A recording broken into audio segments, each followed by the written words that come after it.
Hello friends, welcome to learn services. This is Ram Soni. As of now हमारे देश में एक नई नेशनल पार्टी बनी है, दैट इज आम आदमी पार्टी। वो देखिए तो काउंटिंग के हिसाब से देखें तो हम लोग सोच रहे थे पहले 8 नेशनल पार्टी हैं तो अब 9 नेशनल पार्टी बन जाएगी। बेसिकली ऐसा नहीं है।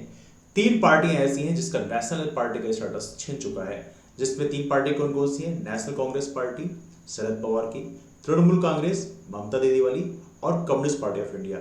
ये 3 पार्टियां ऐसी हैं जिनका नेशनल पार्टी का स्टेटस छिन चुका है। तो वर्तमान समय देखा है तो वर्तमान से हमारे देश में केवल 6 नेशनल पार्टियां बची हैं। नेशनल पार्टी कंडीशंस कौन कौन सी होती हैं, स्टेट पार्टी कंडीशंस क्या क्या होती हैं, आज इनके बारे में डिस्कस करेंगे। वो देखिए यहाँ पे आप देखेंगे लिखा भी है हेडिंग में, आप नाउ नेशनल पार्टी, आम Aadmi party is now national party, Trinamool Sharad Pawar NCP and CPI loses the status. ये बहुत ही बेसिक सा है। वो देखिए एक्चुअली आम आदमी पार्टी की यदि हम बात करें तो आम आदमी पार्टी का जो परफॉर्मेंस है 4 राज्यों में काफी अच्छा रहा है। दिल्ली में तो ऑब्वियस उनकी सरकार है, पंजाब में उनकी सरकार है, तो 2 राज्यों में तो ऑब्वियस बात उन्हें स्टेट पार्टी का स्टेटस मिल जाता है। 2 राज्य और बचते हैं, एक तो है गोवा। गोवा की बात करें उन्हें 6% से अधिक वोट परसेंट तो मिला ही है, साथ में 2 सीटें भी मिली। इसके अलावा यदि हम बात करें गुजरात की, तो गुजरात में काफी अच्छा परफॉर्मेंस उनका रहा है, वोट परसेंट भी काफी अच्छा रहा है, मोर देन 10% रहा है। And because of this one वहां की स्टेट पार्टी के लिए भी क्वालिफाई कर लेते हैं। अभी हम देखेंगे बेसिकली कौन कौन सी कंडीशन है। Let me show this one. अब देखिए वर्तमान में पहले देख लेते हैं कौन कौन सी पार्टियां एज ऑफ नेशनल पार्टीज हैं, उनके बारे में हल्की सी जानकारी यहाँ पे देख लेते हैं। Let me show this one two you, just 1 second hold on. इसको हल्का जूम कर देते हैं। वो देखिए यहाँ पे आप देखेंगे देश में अब 6 नेशनल पार्टी बची हैं। आम आदमी पार्टी, अब देखो इसमें अल्फाबेटिकल तरीके से मैं आपको दिखा रहा हूँ। आम आदमी पार्टी की बात करें, इसकी स्थापना हुई 2012 में, 2023 में इसको नेशनल पार्टी का स्टेटस मिल चुका है। भारतीय जनता पार्टी की बात करें तो भारतीय जनता पार्टी 1980 में फॉर्म हुई थी, 1980-84 के बीच में नेशनल पार्टी का स्टेटस मिल चुका था। नेशनल पीपल्स पार्टी की बात करें, ये पार्टी भी as of now national party है। भारत की 8वीं नेशनल पार्टी यही बनी थी। 2013 में इनको फॉर्मेशन हुआ था और 2019 में नेशनल पार्टी का स्टेटस मिल गया था। कोनराड संगमा की बात करें, as of now national people's party के प्रेसिडेंट हैं। पीए संगमा के द्वारा पार्टी का फॉर्मेशन किया गया था। कोनराड संगमा इस समय मेघालय के सीएम भी हैं। नॉर्थ ईस्टर्न स्टेट से मोस्टली इनका प्रेजेंस है। इसके अलावा बहुजन समाज पार्टी की बात करें, मायावती जी को आप जानते ही, स्थापना 1984 में हुआ था, 2004 में इन्हें नेशनल पार्टी का स्टेटस मिल चुका था। भारतीय राष्ट्रीय कांग्रेस की बात करें तो भारतीय राष्ट्रीय कांग्रेस की स्थापना 1925 में हुई थी। तो ये मुझे बताने की इसमें जरूरत नहीं है। बेसिकली 1925 में नहीं बल्कि 1885 में वैसे इसका फॉर्मेशन हुआ था। ये ह्यूम के द्वारा स्थापना की गई थी। तो यहाँ पे इंफॉर्मेशन बेसिकली हल्की सी गलत हम कह सकते हैं, बिकॉज बेसिकली ये जो है एक पेपर की कटिंग है। इसके बाद राष्ट्रीय पार्टी का दर्जा मिला है 1952 में, और इसके बाद एक कम्युनिस्ट पार्टी ऑफ इंडिया मार्क्सवादी। मार्क्सवादी की बात करें तो इनकी स्थापना 1964 में हुई, और देखा जाए तो इन्हें नेशनल पार्टी का स्टेटस मिला 1968 में। तो देखा जाए तो ये national party as of now हमारे देश में है। कुल मिला के 6 नेशनल पार्टी बची हैं, और उसके अलावा बाकी जो पार्टीज हैं उनका नेशनल पार्टी का स्टेटस अब छिन चुका है। नेशनल पार्टी कंडीशन कौन कौन सी हैं? इलेक्शन कमीशन ऑफ इंडिया के हिसाब से हम देखें तो 2019 की जो हैंडबुक है उसमें पॉलिटिकल पार्टीज के बारे में बताया गया है कौन सी पार्टी नेशनल पार्टी हो सकती है। अब देखिए यहाँ पे कई सारे पॉइंट लिखे हैं। पहली कंडीशन लिखे कि यदि 4 या 4 से अधिक राज्यों में उसे स्टेट पार्टी का दर्जा मिल जाए तो उस कंडीशन में नेशनल पार्टी बन जाती है। अब स्टेट पार्टी बनने के लिए क्या कंडीशन है उसको भी हम पढ़ेंगे, लेकिन उससे पहले देख लेते हैं एक और कंडीशन है। 3 कंडीशन रहती है, कोई भी कंडीशन आप पूरी कर लेते हैं तो आप नेशनल पार्टी बन सकते हैं।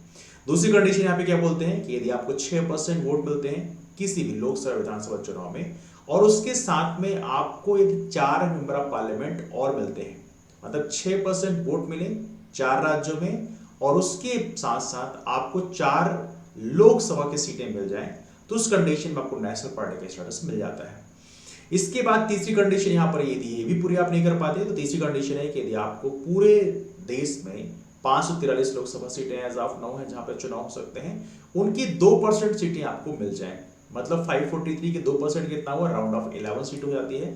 तो ये 11 सीटें आपको मिल जाएं, और ये 11 सीटें आपको कम से कम 3 राज्यों में मिलना चाहिए। मतलब ऐसा नहीं किसी एक राज्य में आपको 3 सीटें मिल गई तो कम हो जाएगा, नहीं, कम से कम 3 राज्यों से वो 11 सीटें आनी चाहिए, है ना। तो ये है नेशनल पार्टी कंडीशन। अब यहाँ पे जो पहली कंडीशन आप देख रहे हैं कि 4 या 4 से अधिक राज्यों में स्टेट पार्टी का स्टेटस उसे मिले, तो स्टेट पार्टी कंडीशन क्या होती है जरा इसको देख लेते हैं। तो पहली कंडीशन स्टेट पार्टी के लिए लिखा हुआ है कि आपको 6% वोट मिल गया हो असेंबली इलेक्शन में, और इसके साथ में आपको 2 एमएलए की सीट मिल गई हो, 2 विधानसभा की सीटें मिली हो, तो आपको स्टेट पार्टी का दर्जा मिल जाता है। मतलब 6% वोट उस राज्य में, और इसके साथ में 2 सीटें विधानसभा की। इसके अलावा मान लीजिए विधानसभा में परफॉर्मेंस अच्छा नहीं हुआ तो 6% वोट आपको लोकसभा चुनाव में मिला हो, इसके अलावा एक लोकसभा सीट और मिली हो। तो ये 2 में से कोई भी कंडीशन आप पूरी कर लेते हैं तो आपको यहां पर राज्य पार्टी का दर्जा मिल जाता है। सेकेंड है, यदि मान लीजिए सपोज करिए आपकी पार्टी को उस राज्य में 3% सीटें मिल जाती हैं, मान लीजिए वोट परसेंटेज आपको नहीं मिल रहा पूरे राज्य में, लेकिन कोई दिक्कत नहीं, यदि आपको उस राज्य में जितनी भी सीटें उसका 3% सीटें मिल जाए या 3 सीट जो भी अधिक हो, उस कंडीशन में आपको स्टेट पार्टी का दर्जा मिल जाता है। तीसरी कंडीशन आप बता रहा है कि यदि आपको हर एक 25 सीट के लिए, जैसे मध्य प्रदेश की बात करें यहां पर 29 सीटें हैं, तो यहां पे हर एक 25 सीट के लिए आपको एक मेंबर ऑफ पार्लियामेंट लोकसभा की सीट मिल जाए। जैसे मान लीजिए यहां पर 29 सीटें हैं तो यहां पर 25 के लिए, बाकी के लिए एक चाहिए होगा, 2 सीटें राउंड अप चाहिए होगा। तो आपको यदि ऐसा मिल जाए तो उस कंडीशन में भी आपको स्टेट पार्टी का दर्जा मिल जाएगा। और लास्ट कंडीशन है, यदि आपको कोई भी सीट आप नहीं जीत पाए, कोई दिक्कत नहीं है, लेकिन विधानसभा चुनाव में या लोकसभा चुनाव में आपको पूरे राज्य में 8% वोट मिल जाए तो उस कंडीशन में भी आपको स्टेट पार्टी का दर्जा मिल जाता है। अब इनमें से कोई भी कंडीशन आप फुलफिल कर लें तो उस कंडीशन में आपको स्टेट पार्टी का दर्जा मिल जाता है। और 4 राज्यों में यदि आपने स्टेट पार्टी का दर्जा पा लिया है तो उस कंडीशन में आपको नेशनल पार्टी का स्टेटस मिल जाता है। तो एज ऑफ नो हमारे देश में कितनी नेशनल पार्टी बची हैं? केवल और केवल 6 नेशनल पार्टी बची हैं, जिसका नाम है Aam Aadmi party, national people's party Conrad Sangma की, भारतीय जनता पार्टी आप जानते हैं, बताने की जरूरत नहीं, बहुजन समाज पार्टी काफी फेमस है, भारतीय राष्ट्रीय कांग्रेस आप इसके बारे में जानते हैं, बहुत famous, one of the oldest party है, वन ऑफ द क्या ओल्डेस्ट पार्टी हमारे देश की है, और कम्युनिस्ट पार्टी ऑफ इंडिया मार्क्सवादी मार्क्सिस्ट। तो ये as of now 6 national party as of now हमारे देश में है, और इनके लिए कंडीशन क्या है इसके बारे में ऑलरेडी आपको बता चुका हूं। तो ये रहा डिस्कशन। वीडियो कैसा लगा आप नीचे कमेंट करके जरूर बताएं। मुलाकात करते हैं फिर, तब तक के लिए bye, take care, have a wonderful day, keep moving forward and take care. Thanks so much.